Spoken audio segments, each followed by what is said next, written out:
Tumala tayo. Okay lang. Okay lang. Init eh. Wow! Init. Sige, baba ka muna. Wow! Ngayon ko lang na-appreciate yung view dito Di na lang ikaw yung nabuko. Nagkaroon ako ng chance na makita to. Sana nga may chance pa ulit. Ha? Wala. Ay, kape. Gusto mo? Kape. Biskuit. Meron din akong biskuit dito. Napakahaba naman kasi ng biyahe natin. Kain ka muna. Pwede na lang ikaw yung nabuko. Siguro alam mo na ako yun, no? Uy, hindi Ang totoo, sabi nga ako na sana hindi ikaw to. Pero buwisit, pagdating ko sa pick-up, ikaw pala talaga. So, nagsisisi ka na in-accept mo ako. Actually, hindi naman. Bumilis lang tibok ng puso ko. Sarap. Sarap. Meron din ako eh. Ay! Uy, nahulog yung... Ano to? Siemens book to. Meron na kasi akong flight details, saka baka next week lipad na ako. Iba ka na talaga. Wala, kailangan eh. Nag-ipon ako para dito. Nag-training ulit ako. Kasi, ayun nga, gusto kong ayusin ulit yung buhay ko. Naisip ko kasi kaya nawala ka noon. Magulo ako tsaka immature. Kaya sinigap ko talaga magbago. Ang daya mo naman. Naisip mong magbago nung wala na ako. Oo nga, no? Ikaw ang dahilan, pero wala ka naman.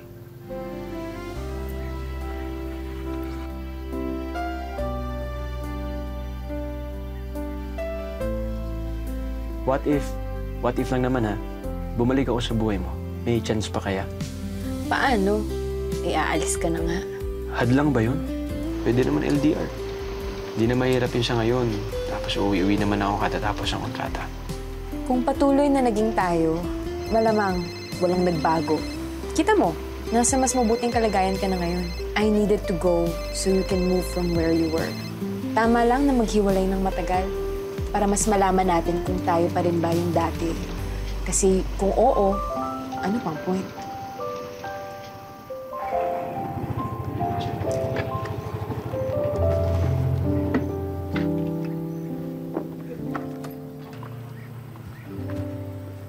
Bakit tayo tumigil dito? Naalala mo ba to? Oh no. Ano ba naman? Sandali! Ano ba? Sandali na! Tsaka ano ba gagawin natin dito sa bundok? Puyat na puyat ako, Spencer! Ano ba naman yan? Tapos ako pa yung namamasahe dito. Pagkain natin, ako na naman, gastos na naman. Ano ba kasi gagawin natin dito? Saan naman lang nag-rubber shoes ako kung pinakit mo ako ng bundok? Spencer? Jane, sisikipan ko lang yung sintas ko. Walang niya ka! Diyan ka na nga! Oy, Jane! Sandali! Ito na, totoo na. Will you marry me? Hindi! Ayoko! Ayoko na magpakasal sa'yo! Ayoko na! Jane! Ayoko na! Jane, ano ka ba? Jane!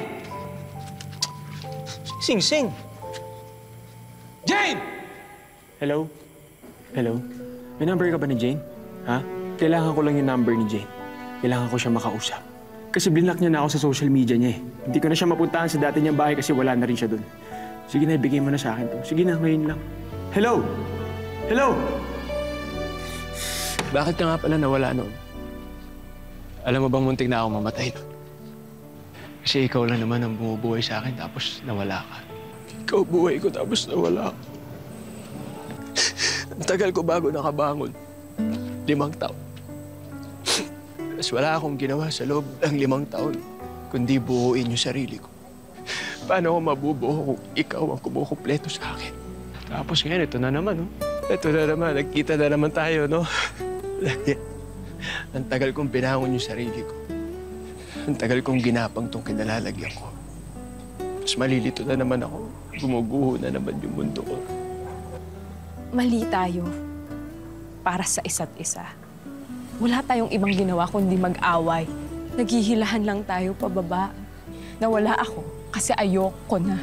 Kailangan kong pigilan na makita ka. patatawarin lang ulit kita. Uulit at uulit lang tayo. Papagod. Jane, please. Please. Baka pwede mo balikan, please. Maayos na ako, di ba? Maayos na ako. Please. Spencer, Jane. you have to let me go.